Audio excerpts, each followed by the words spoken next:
Mes hommages, messieurs, dames, je vous retrouve après un certain temps.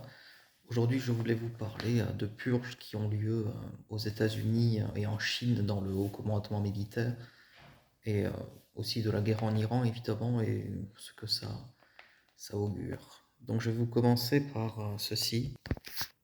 C'est un article que j'ai trouvé il y a 2 ou 3 semaines dans Courrier International qui parle de purge aussi dans le haut commandement. Et ensuite, je vous parlerai d'un autre article avec les stratégies divergentes qu'il y a entre Netanyahou et Trump. Je vais commencer à lire. Dans un monde incertain, la Chine est la plus grande certitude, martelait un porte-parole chinois en décembre. Et alors qu'une guerre fait rage en Europe, que le Moyen-Orient est en proie aux troubles et que l'Amérique redéfinit l'ordre géopolitique, quelques-uns en Occident pourraient en être tentés d'approuver. Or, ces derniers temps, la Chine s'est révélée être tout sauf une certitude. Le 24 janvier, le ministère de la Défense a déclaré que Zhang Youxia, le plus haut responsable militaire du pays, et un autre officier de haut rang, le général Liu Zhenli, étaient visés par une enquête pour manquement à la discipline. Cette purge dans les cercles dirigeants de l'armée populaire de libération, APL, le nom de l'armée, force de 2 millions d'hommes, s'accompagne d'une multiplication des interventions contre les membres du Parti communiste. Donc voilà. Ensuite, je ne vais pas tout vous dire forcément. L'article ensuite nous dit que ça peut être un atout pour l'Occident et ça nous fait penser un peu à Staline. Vous savez, pendant la Seconde Guerre mondiale, il veut aussi déporter pas mal de généraux par peur de perdre le pouvoir. Et résultat des courses, ils ont été empêtrés, fortement embêtés quand l'Allemagne les a envahis. Et, euh, et parallèlement à ça, je crois que c'était hier ou avant-hier, que Trump a purgé, a limogé un autre commandant de l'armée américaine. Et on a l'impression que les deux font le ménage avant un potentiel conflit, mais est-ce qu'ils ont tout intérêt à remercier des militaires d'expérience? C'est toute la question. En tout cas, aux États-Unis, je pense qu'ils ont beaucoup d'expérience avec toutes les interventions qu'ils organisent. Je pense qu'il y a de nouveaux généraux qui vont émerger, qui ont fait la guerre en Afghanistan ou en Irak même. Et, mais est-ce que c'est un atout pour l'Occident en tout cas que la Chine fasse le ménage dans ses rangs? Pas forcément, parce que on peut tomber sur des généraux plus talentueux. Et dans l'autre article que j'ai trouvé, que je vais vous montrer, celui-ci, qui date de... Ça n'est pas marqué. Bon, tant pis. Alors là, c'est très intéressant. Je vous lis. Si elles se devinaient depuis le début de la guerre, les divergences de vues entre Israël et les États-Unis sont de plus en plus clairement exprimées à Washington.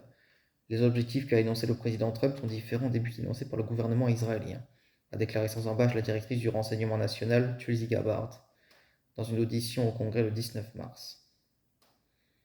Donc, vous savez, je ne vais pas tout vous lire, mais Israël a pour but de bouleverser le régime, de le renverser pour qu'il y ait potentiellement une transition démocratique, peut-être avec le nouveau Shah d'Iran, là, Reza Pahlavi, dont on nous rebat les oreilles. Alors que Trump, lui, vise surtout les infrastructures nucléaires et industrielles pour paralyser le pays et l'empêcher de devenir réellement une grande puissance de nuisance. Et donc ces deux-là, Trump et Netanyahou, ont des objectifs différents, et ça fait que la guerre a une visée beaucoup plus anarchique si les alliés ne sont pas d'accord. Comment mener à bien la guerre, puisque les deux n'ont pas les mêmes objectifs? L'alliance entre eux paraît fragilisée, d'autant plus que les partenaires de l'OTAN, comme la France, l'Espagne, l'Allemagne, l'Angleterre, ont refusé d'aider les États-Unis à intervenir. La France a même bloqué, avec la Russie et la Chine, a même interdit toute intervention militaire dans le détroit d'Ormuz. Donc Trump paraît esselé avec Netanyahou qui veut aller plus loin dans la guerre.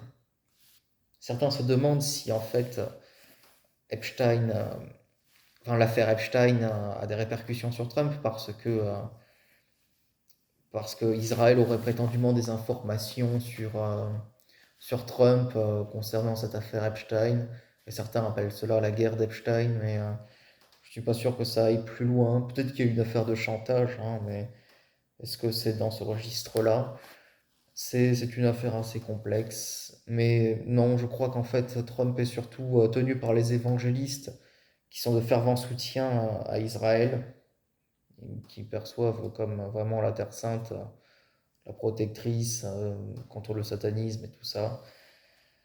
Et, et voilà, mais je pense pas qu'il y ait de chantage par rapport à ça, mais on voit que Trump est plus seul que jamais, même si son alliance avec Netanyahou va probablement se déliter. Il va essayer de ne pas perdre la face en blâmant Israël parce qu'il déteste perdre.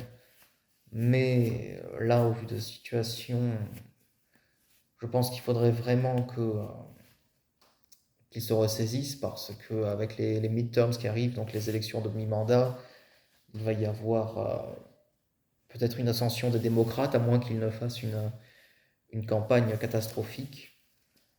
Mais où il faut que la guerre se termine au plus vite avec une victoire triomphante, une victoire haut la main, parce que sinon, s'il s'empêtre, s'il intervient au sol et que ça ne marche pas, ça risque de finir en guerre civile en Iran, à larvé de conflits ethniques.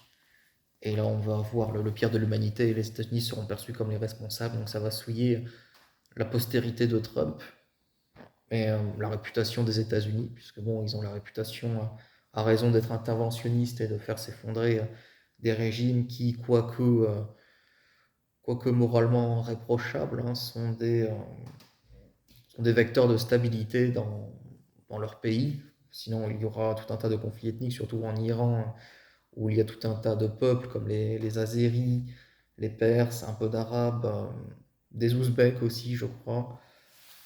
Donc voilà, si les États-Unis interviennent au sol, ils vont probablement tirer parti de cette diversité. Ils se battront au dernier Azéri, au dernier Arabe, au dernier Ouzbek. Et oui, donc ça va être peut-être que le régime iranien va s'effondrer suite à ça, mais alors ce sera dans un bain de sang total. Et je crois que Trump va en pâtir. Voilà ce que je pouvais vous dire aujourd'hui avec ces deux articles qui m'ont intrigué. J'attendais quelque temps, je procrastinais pour vous parler de de l'article des purges en Chine. Et puis je me suis motivé, donc voilà, je me demande ce que vous en pensez. Merci beaucoup. Au revoir.